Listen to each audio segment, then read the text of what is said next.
informasi yang tidak sesuai menurut kalian, bener nggak? Itu itu yang bikin saya mencari nomor Miss Yuni. Saya ingin ngomong langsung. Terus yang masalah yang meninggal karena COVID itu yang nguburin juga orang KBRI. Oke. Jadi di situ ingin sekali lagi saya sebentar ya. Bentar sayang, sebentar. Ada Menlu bisa.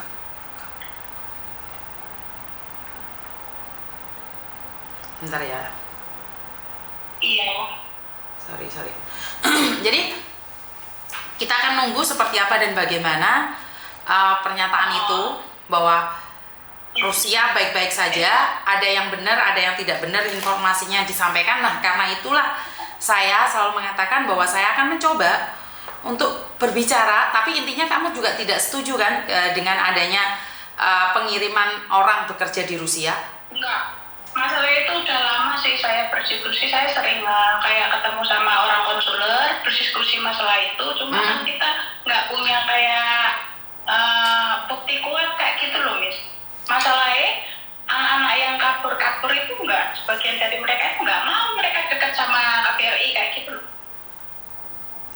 Apa yang mereka takutkan kan nih? Nih sekarang kan lagi podcast, kamu bilang lagi viral nih di Rusia.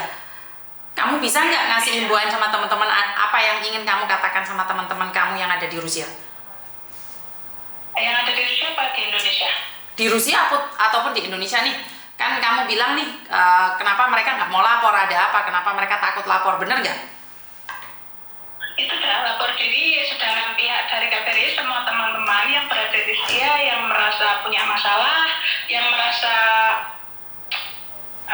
kayak apa ya, itu ada, kami mempunyai grup PMI, PMI Belarus dan Rusia. Itu di sana juga ada orang konsuler. Jadi kalau kita punya permasalahan kita bisa curhat di sana.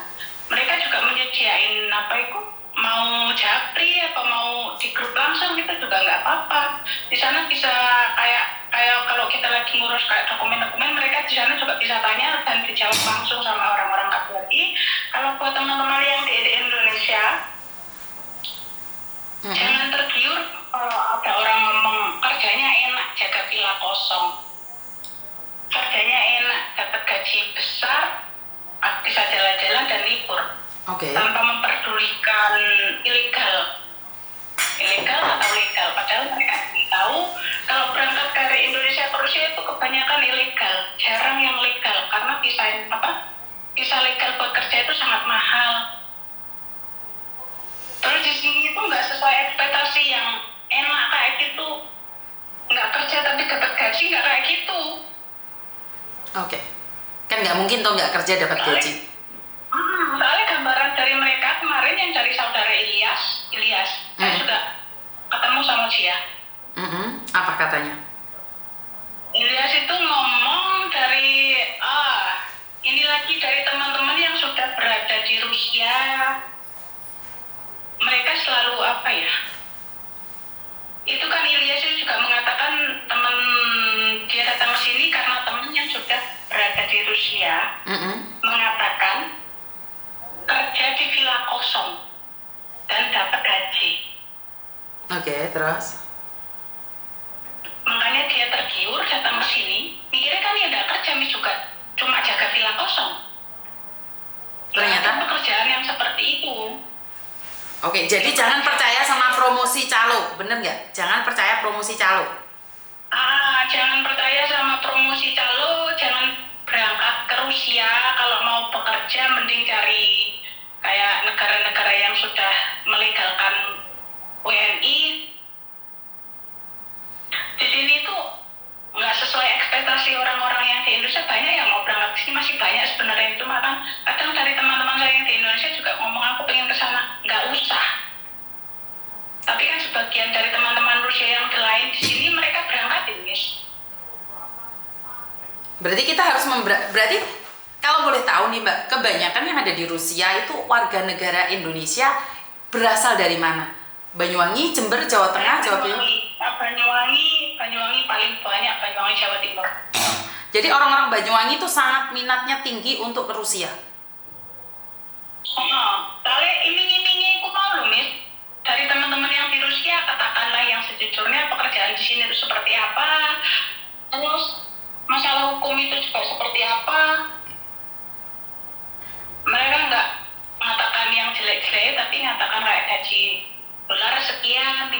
sekian, jam kerja kayak gini, nggak seperti itu. Sama sendiri orang mana? Saya orang Banyuwangi. Oke, berarti memang satu grup itu orang Banyuwangi semua, saya? Kebanyakan Banyuwangi sih di sini. Banyuwangi paling banyak, Miss. Paling banyak orang Banyuwangi. Nih, Oh. kira-kira nih kalau hari ini nih orang-orang Banyuwangi lagi dengerin kamu ngomong, pesan apa yang ingin kamu katakan pada saudara dan tetangga-tetanggamu? Pada saudara-saudara dan tetangga-tetangga saya yang lagi ada di rumah ataupun di Banyuwangi, kalau ingin kerja ke luar negeri, mending kita cari negara yang aman seperti Taiwan atau Hong Kong yang melegalkan WNI.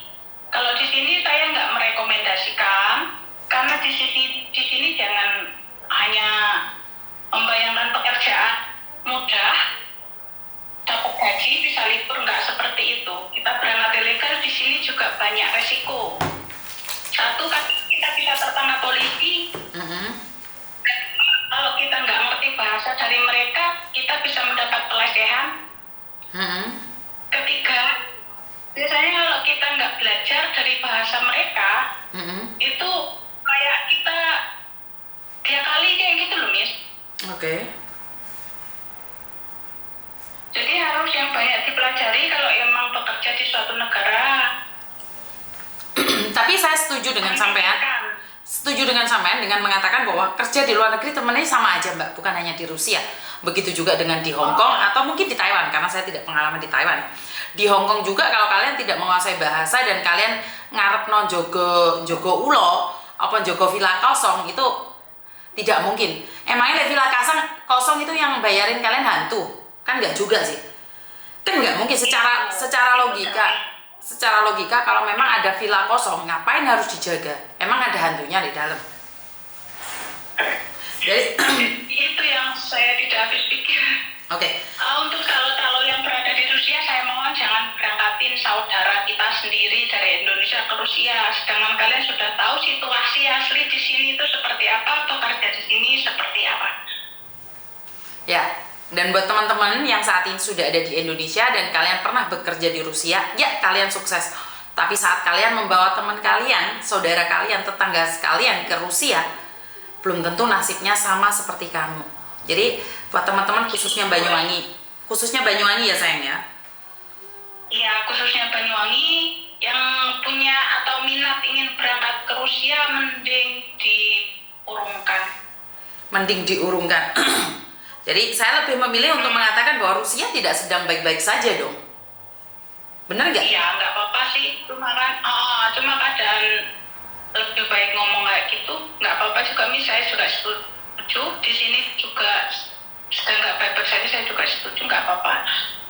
Iya, karena kalau kita bilang sedang baik-baik saja, berarti kan nggak apa-apa, kamu kesini aja gitu loh. Tapi kamu mengatakan bahwa Rusia sedang tidak baik-baik saja, berarti kan jangan kesini.